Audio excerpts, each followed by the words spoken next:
Oke, assalamualaikum warahmatullahi wabarakatuh.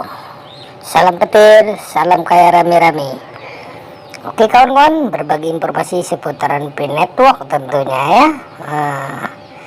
Berita terbaru, berita terupdate kawan-kawan. Nah, ini kawan-kawan, siapa yang menentukan nilai mata uang? Ya, komunitas pengguna pada dasarnya yang menentukan nilai mata uang adalah komunitas pengguna mata uang tersebut.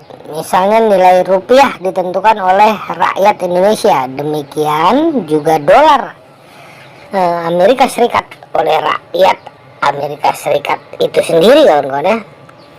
Tentu itu harus melalui mekanisme profesional dan konstitusional yang diatur dalam undang-undang. Mekanisme pasar, lalu apa dasar hakikinya? Sebenarnya dasar hakiki nilai mata uang era sekarang adalah mekanisme pasar uang, yaitu keyakinan komunitas pengguna bahwa nilai mata uang yang dimilikinya mempunyai nilai tertentu yang diyakini dan percaya bahwa semua anggota komunitas memiliki keyakinan yang sama.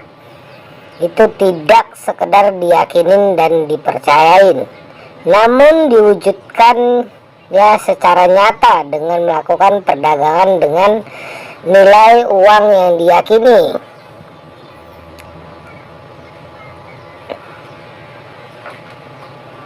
Sebagai contoh adalah ya beberapa orang yang mau pergunakan uang rupiah yang nilainya diukur dengan sekilogram beras ya di Cianjur Pulen seharga 15.000.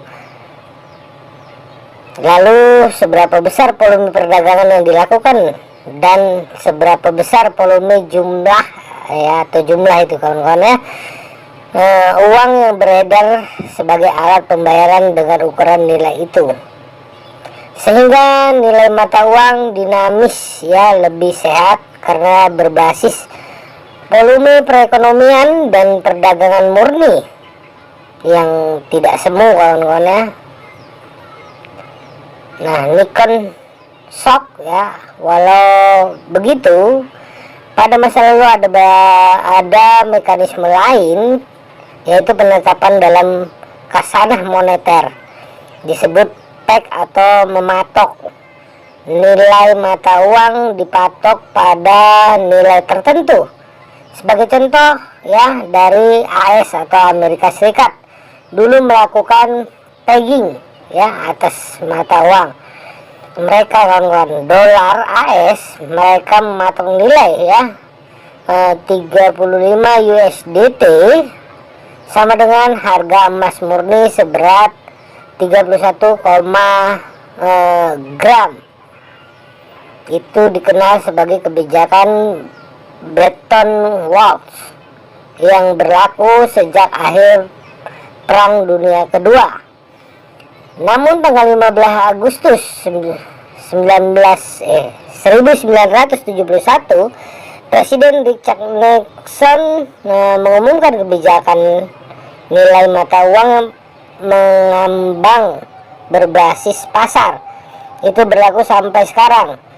Kebijakan Nixon secara populer dikenal sebagai Nixon Shock. Nah, Nixon Shock mengandalkan kondisi volume uang dan volume perdagangan harus seimbang. Jika volume perdagangan lebih besar dan volume uang beredar tetap, maka nilai mata uang menguat. Jika volume uang beredar lebih besar dan volume perdagangan tetap, maka nilai mata uang melemah, sehingga volume perdagangan dan sebaran wilayah yang mempergunakan sebuah mata uang dengan nilai tertentu sangat menentukan tingkat kepercayaan pengguna mata uang itu sendiri kawan-kawan ya. Itu berlaku juga pada mata uang kripto Pi. Jika bermaksud ingin menjadi alat pembayaran konsensus global Pi, lalu bagaimana dengan mata uang kripto Pi ya kawan-kawan? Tidak ada cara lain kecuali mulai mempergunakan dalam sistem barter dengan ya, karena memang belum ada negara manapun yang mengakuin uang kripto sebagai alat pembayaran yang sah, apalagi uang kripto Pi yang masih dalam tahap mainnya tertutup. Kegiatan barter itu untuk menciptakan perdagangan di pasar hanya saja untuk sementara dengan sistem barter karena belum ada regulasi moneter untuk uang kripto. Lalu bagaimana dengan adanya pernyataan-pernyataan tentang konsensus global yang katanya dinilai ya 1 Pi sama dengan US 314.159 US dollar. Tentang hal tersebut, itu adalah sebatas harapan? Tentu tidak ya kawan-kawan.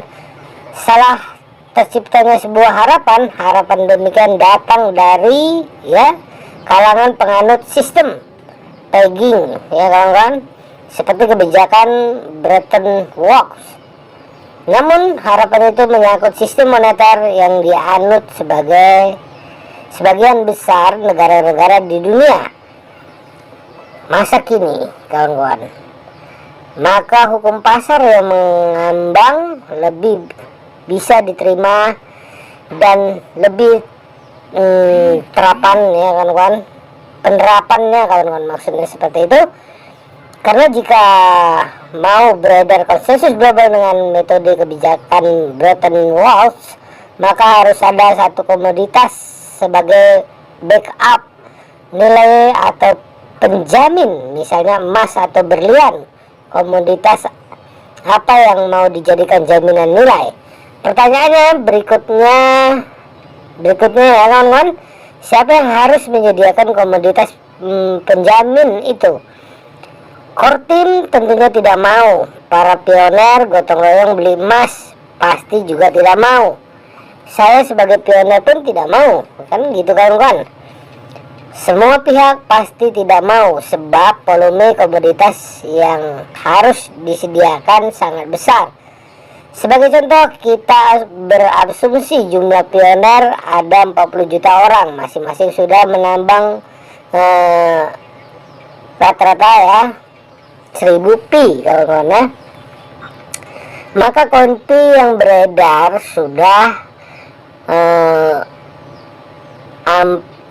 40 miliar kawan-kawan ya, atau 40 miliar kawan-kawan. Andai saja konsensus global menghendaki hanya 1 Pi sama dengan 1 USDT, maka harus disediakan emas senilai ya 40 miliar atau 4M ya, setara dengan 600 miliar atau 600 triliun kawan-kawan. Nah, itu berarti bernilai setara 600 ton emas jika asumsi nilai 1 US dollar dirupiahkan 15.000 dan harga emas dianggap ya 1 juta gram kawan-kawan ya.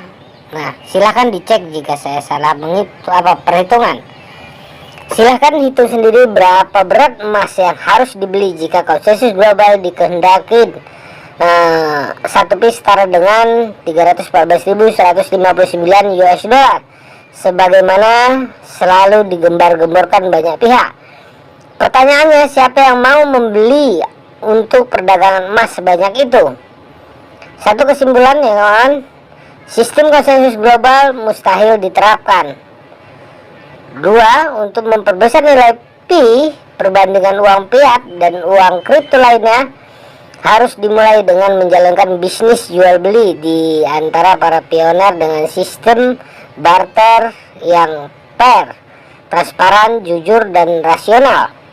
Sementara besar volume perdagangan, makin banyak pengguna Pi, semakin transparan dan jujur para pioner, dan semakin luas wilayah perdagangan global dengan Pi. Pasar ekosistem Pi semakin merespon positif karena terbangunnya kepercayaan. 4. Akibat ya.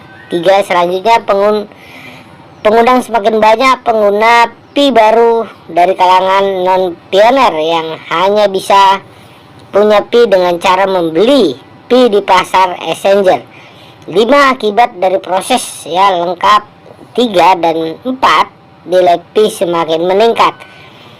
Hanya ada 2 pilihan itu, nilai dipatok konsensus dengan konsekuensi tersedianya jaminan emas atau produk berharga lainnya atau metode pengembangan. Itulah kawan-kawan ya, semoga ini sebagai pencerahan buat kita semua kawan-kawan. Nah, yakinlah ya kawan-kawan, Pi akan sangat berharga ya, sesuai dengan harapan Anda, sesuai dengan impian Anda. Oke kawan-kawan, dukung terus channel ini. Oke, wassalamualaikum warahmatullahi wabarakatuh.